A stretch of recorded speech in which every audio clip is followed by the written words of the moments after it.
ஆனா பைபிளை திறந்தீங்கன்னா ஆண்டவர் ஒவ்வொரு உங்களுடைய வாழ்க்கையின் ஒவ்வொரு நொடி பொழுதுக்கும் அவர் வாக்கு திட்டங்களை ஆசீர்வாதங்களை எழுதி வைத்திருக்கிறார்.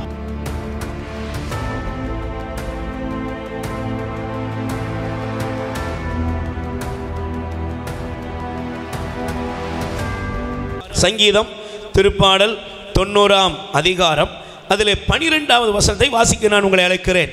எங்கள் வாழ்நாளை கணிக்க எங்களுக்கு கற்பியும், அப்பொழுது ஞானம் மிகுந்த உள்ளத்தை நாங்கள் பெற்றிடுவோம். Price the Lord.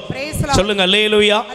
எனக்கு பிரியமான சகோதர சகோதரிகளே, இந்த வார்த்தையை நீங்கள் தயவு செய்து இந்த நாளிலே ஆண்டவர் எனக்காக கொடுக்கிற ஒரு உன்னதமான வாக்கு தத்தமாக ஜபமாக நீங்கள் எப்படி வேண்டுமானாலும் எடுத்துக்கொள்ளுங்கள். Price the Lord. ஆனா ஒன்னே ஒண்ணுதான், நீங்க நல்லா கவனிச்சு பாருங்க. இந்த சங்கீதம் சொல்கிறது எங்கள் வாழ்நாளை கணிக்க எங்களுக்கு கற்றுத்தாரும். Praise the Lord.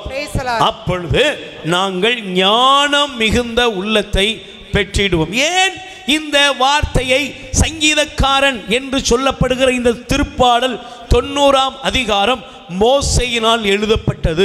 Price the Lord. சொல்லுங்க அல்லேலூயா. வேதத்துல 150 சங்கீதம் இருக்கிறது, 150 திருப்பாடல் இருக்கிறது.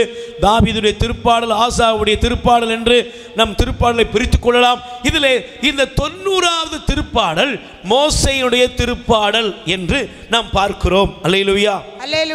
மோசே இந்த வார்த்தைக்கு ஆண்டவரை பார்த்து கேட்கிறாரு, எங்கள் வாழ்நாளை கணிக்க எங்களுக்கு கற்றுத்தாரும். ஏன் ஆண்டவரிடத்தில் இப்படி ஒரு ஜபத்தை வைத்தார்?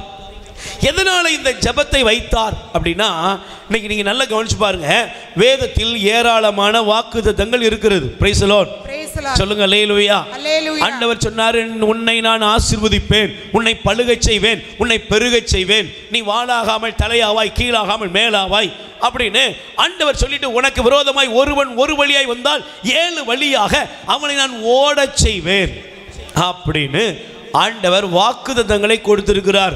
இதோ உன்னை குணப்படுத்தும் ஆண்டவர் நாமே, இதோ உனக்கு கழுகின் இளமையொத்த இளமையை நான் தருவேன் அப்படின்னு காயங்களை ஆற்றுகிற கடவுளாக, குணப்படுத்தும் ஆண்டவராக, விடுவிக்கிற ஆண்டவராக இந்த வேத புஸ்தகத்தை திறந்தீங்கன்னா ஆசீர்வாதத்துக்கு பஞ்சமே இல்லை. சொல்லுங்க.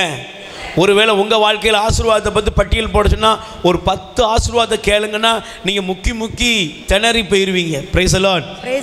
ஏன் உங்களால் அதை வகைப்படுத்த கூட இன்னும் தெரியல. ஆனால் ஆசீர்வாதமாக இருக்கணும் அப்படி நம்ம கேட்டு போயிட்டே இருப்போம். அல்லேலூயா. ஆசீர்வாதம் என்ன? சில கேட்பாங்க, பிரதயமா ஆசீர்வாதமாக இருக்க விரும்புறீங்களா? ஆமாம். ஆசீர்வாதம் என்ன? ஆசீர்வாதம் எப்படி இருக்கணும் விரும்புறீங்க? ஒரு 4 காரியம் சொல்லுங்க. உடனே சொல்லுவாங்க, என் பிள்ளைங்க நல்லா இருக்கணும், அடுத்து எங்கள் குடும்பத்தில் எல்லாரும் நல்லா இருக்கணும், அடுத்து உலகத்தில் உள்ள எல்லாரும் நல்லா இருக்கணும். முடிஞ்சது. Price the Lord. ஆனால் பைபிளை திறந்தீங்கன்னா ஆண்டவர் ஒவ்வொரு உங்களுடைய வாழ்க்கையின் ஒவ்வொரு நொடி பொழுதுக்கும் அவர் வாக்கு திட்டங்களை ஆசீர்வாதங்களை எழுதி வைத்திருக்கிறார். அல்லேலூயா.